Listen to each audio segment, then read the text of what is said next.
Salut à tous, c'est Loïc. Oui, voilà, bon, deuxième vidéo de la journée, hein, j'aime bien faire des vidéos comme ça, petites réactions un petit peu courtes. Celle-ci, je vais essayer de la faire un petit peu plus longue que d'habitude parce qu'il y a eu quand même pas mal de choses. Comme tous les amoureux de football le savent, et bah aujourd'hui c'était la reprise. Attendez, je règle le micro. Voilà, de la Ligue des Champions. Donc après une attente qui était interminable, et bah on a enfin eu notre Ligue des Champions. Donc pour info, pour rappel, pour mémoire, pour tout ça, eh bien, les matchs principaux de la journée, je dirais que le plus gros match de la soirée, c'était ce fameux Barça-Juventus qui n'a pas apporté le spectacle qu'on pouvait attendre. Il y a eu le Bayern qui jouait contre je sais plus qui, de toute façon, c'était un match qui comptait pour le groupe du PSG, pas un match d'une importance capitale, mais quand même, fallait il fallait que le Bayern de Munich se réveille parce qu'ils avaient fait des très mauvaises performances en championnat. Ils venaient de perdre 2-0 contre Offenheim. Donc autant vous dire que c'était pas la joie et qu'ils devaient se bouger. Et il y avait le Paris Saint-Germain. Donc en gros, c'était les plus gros matchs de la soirée. Bien sûr, il y a eu d'autres matchs, mais je ne vais pas m'attarder dessus trop longtemps parce que je ne veux pas vous faire un résumé de 2 heures. Pour ça, il y a Bein Sport qui est très très bien et qui va vous résumer tout le match avec toutes les images. Donc moi, je me concentre simplement sur Bayern, PSG et Barça Juventus. Donc, je ne sais pas par qui je vais commencer, puisque quand même j'ai remarqué que c'est le PSG surtout qui fait parler, la Juve c'est un gros match. On va commencer par le match du Bayern, donc le moins intéressant. Petite technique de com, on met le moins intéressant, comme ça on est sûr que de toute façon vous allez regarder le plus intéressant. Et c'est ce que je vais faire.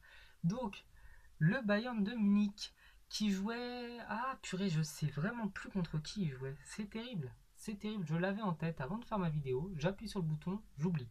Donc, bref, un match avec Ribéry qui a débuté. Il y avait Corentin Tolisso qui était lui aussi titulaire. Donc, ça a donné un petit 3-0. Petit 3-0 parce que quand on connaît le Bayern et la machine de guerre que c'est et que c'était, et bah c'est pas beaucoup parce que c'est quand même une équipe qui était bien inférieure à eux.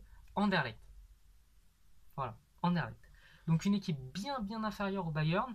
Ils n'ont mis que 3 buts. Faut dire que Anderlecht n'a pas été dangereux du tout. Il y a eu simplement un poteau à un moment dans le match, mais c'est tout ce qu'ils ont fait. Donc ils sont venus pour perdre, hein, je crois. Je pense qu'ils sont venus pour perdre. Donc ils l'ont très bien fait. Ils ont perdu joliment, une belle grosse défaite.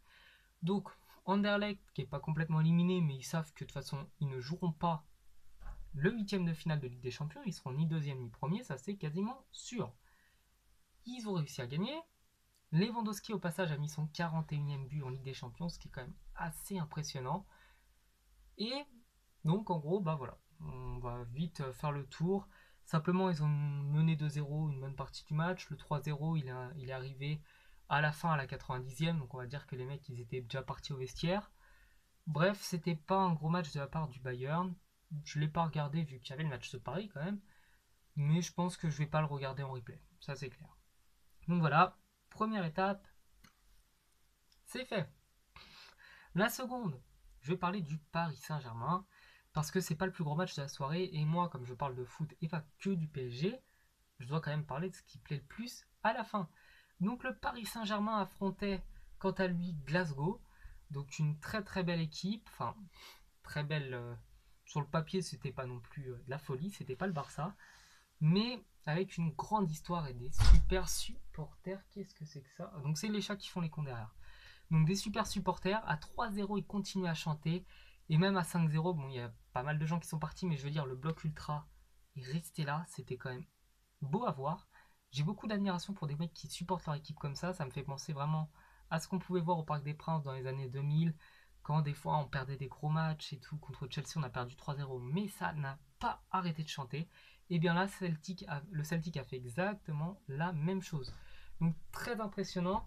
Déçu simplement de la réaction de certains joueurs de cette équipe qui sont venus provoquer Neymar, qui ont mis un tacle, mais de gros porc à Thiago Motta alors qu'il n'avait rien fait dans le match. Donc déçu simplement d'un ou deux joueurs. Sinon, le match a été plié très vite, hein, on va pas se le cacher. Neymar qui a fait du Neymar, donc il a grâce à une très très belle passe d'Adrien Rabiot, il a réussi à transpercer la défense et à ouvrir le score. Ensuite, si je ne dis pas de bêtises, c'est Mbappé. Donc, remise de la tête de Neymar.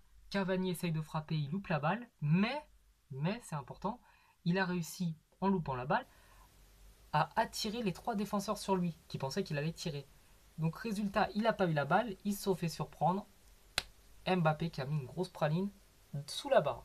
Donc, ça faisait 2-0. Ensuite, il y a eu ce penalty. Il y a penalty, hein, c'est incontestable. Où le joueur de Glasgow, en fait, va sur la trajectoire de Cavani pour le tirer par le maillot et le faire tomber. Sauf que c'était sur un centre de Kurzawa. Donc, j'ai envie de dire, mais pourquoi tu fais faute sur un centre de Kurzawa? Il n'y a pas de danger avec Kurzawa. Le seul danger, à la rigueur, c'est si t'es dans les tribunes, de te prendre la balle dans la tête. C'est le seul danger. Mais je veux dire, sur un terrain de football, il n'y a pas de danger avec Kurzawa quand il centre. Donc, faute, penalty, bien évidemment. Cavani s'est vengé tout seul, il a été marqué son but. Donc 3-0 à la mi-temps, c'est propre. Franchement, c'était très très propre. Et puis ensuite, il y a eu une longue période assez molle dans tout le match. Je crois que c'est jusqu'à la 80e ou un truc comme ça. Où vraiment, Paris, ils savaient qu'ils avaient le match gagné. Le Celtic savait qu'ils avaient le match perdu. En gros, limite, ils auraient déposé les armes à la mi-temps, on rentrait tout le monde plus tôt. Ils l'ont pas fait, par respect quand même, je pense.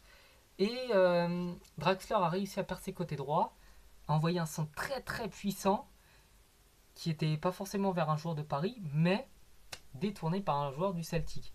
Parce que c'est logique, hein, quand un centre vous arrive extrêmement fort dessus, et si vous avez le malheur de vous prendre la balle dans le tibia ou dans le genou, ça fait un but contre son camp. C'est ce qui est arrivé. 4-0, et dans la minute qui a suivi, Cavani est allé mettre un but vraiment impressionnant. J'avais rarement vu des attaquants mettre ce genre de but. J'étais vraiment impressionné. C'est-à-dire que c'est sur un centre. Ah, purée, qui c'est qui centre? Si je dis une bêtise, on va me sauter dessus. Donc, un centre d'un Parisien. Et la balle, en fait, si vous situez bien un terrain de foot, elle arrive à peu près au 6 mètres à l'angle droit là. Donc, ballon qui arrive vite, qui est plongeant. Cavani, qu'est-ce qu'il fait? Il saute, il met sa tête.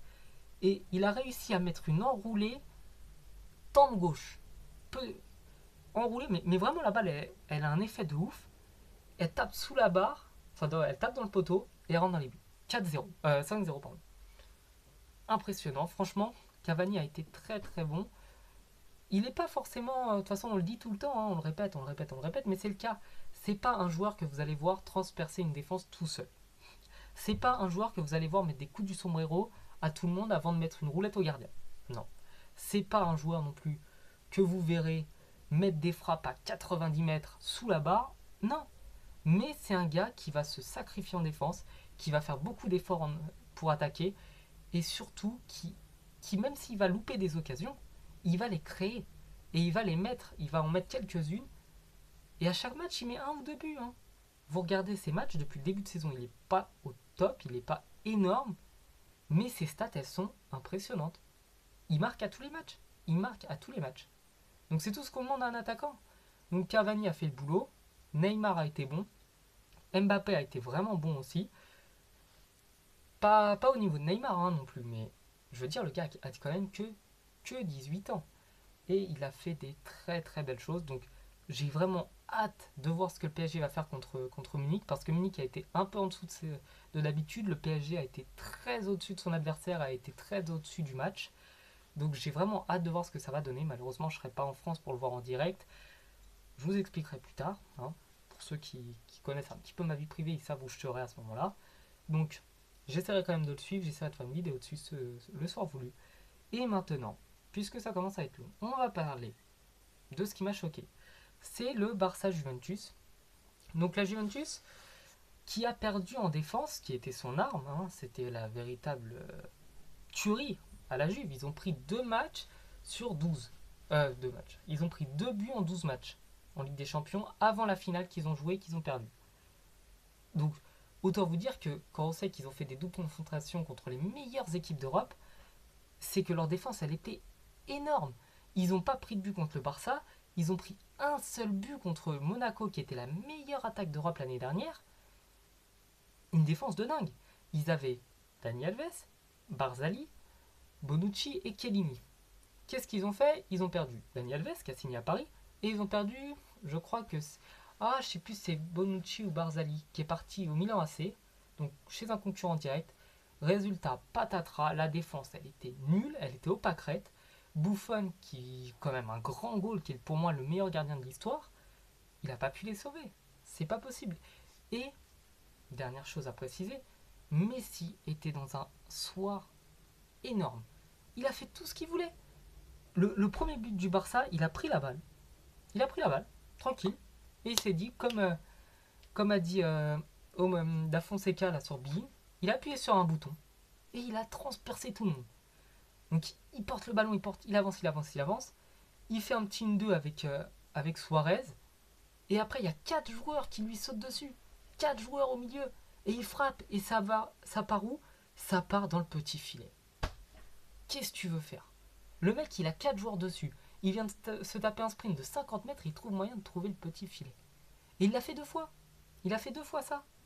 Et le troisième, c'est une frappe de Messi, détournée par le gardien. Et il y a un joueur qui reprend. Donc Messi a été impliqué dans les 3 buts. Et il a mis à lui tout seul 3-0 à la Juventus, qui était une équipe énorme.